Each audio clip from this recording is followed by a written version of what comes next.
यीशु मसीह के पवित्र नाम की महिमा हो। इस दिन भी हमारे आशीष के लिए हम बाइबल से एक भाग को ध्यान करेंगे।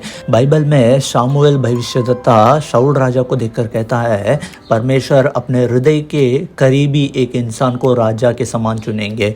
और अगर आप पहला शामुएल उसका 16वां अध्याय को पढ़ेंगे तो परमेश्वर शामुएल को देखकर कहते हैं, मैंने एक व्यक्ति को राजा करके चुना है, तो जाकर मेरे लिए उसको अभिषेक कर करके। जब तक दाऊद शामुएल दीर्घदर्शी के सामने आकर नहीं खड़ा होता है, तब तक किसी को भी नहीं पता होता है परमेश्वर किसको राजा के समान चुने हैं। परमेश्वर ने किसको राजा चुना करके शामुएल को भी नहीं पता होता है, दाऊद को भी नहीं पता होता है, दाऊद के भाई और उसके पिता किसी को भी नहीं पता होता है। मतलब परमेश्वर एक बड़ा सा सस्पेंस क्रिएट करके रखे हैं किसको उन्होंने राजा चुना है करके। और जब तक दाऊद सामने आकर नहीं खड़ा होता है तब तक किसी को नहीं पता होता है। जैसे वो सामने आकर खड़ा होता है, परमेश्वर शमूएल को देखकर कहते हैं, इसी को मैंने राजा करके चुना है, इसको अभिषेक कर करके।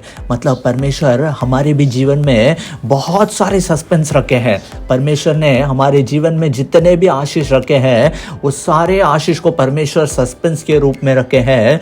और वो सारा सस्पेंस वाला आशीष जरूर परमेश्वर हमारे ओर तक जरूर पहुंचाएंगे। केवल उस आशीष को पाने के लिए हमें तैयार होना ज़रूरी है, हमें वचन पढ़ना ज़रूरी है, हमें प्रार्थना करना ज़रूरी है, परमेश्वर के सम्मुख में आना ज़रूरी है, परमेश्वर के कलीसिया में जाकर हमें आराधना में भाग लेना ज़रूरी है। ये सारा चीज़ों को हम करते रहेंगे, ज़रूर परमेश्वर अपना जो भी आशीष हमारे लिए रखा है, सस्पेंस के तौर पर रखा है, वो सारे आशीष को हमारे जीवन तक परमेश्वर ज़रूर लेकर आएगा। और सारे आशीष को हमारे जीवन में हम ज़रूर पा सकते हैं। आप हर दिन वचन पढ़िए, परमेश्वर के सम्मुख में आइए, परमेश्वर की ओर देखकर जरूर प्रार्थना कीजिए, परमेश्वर आपको बहुतायत से आशीष करे।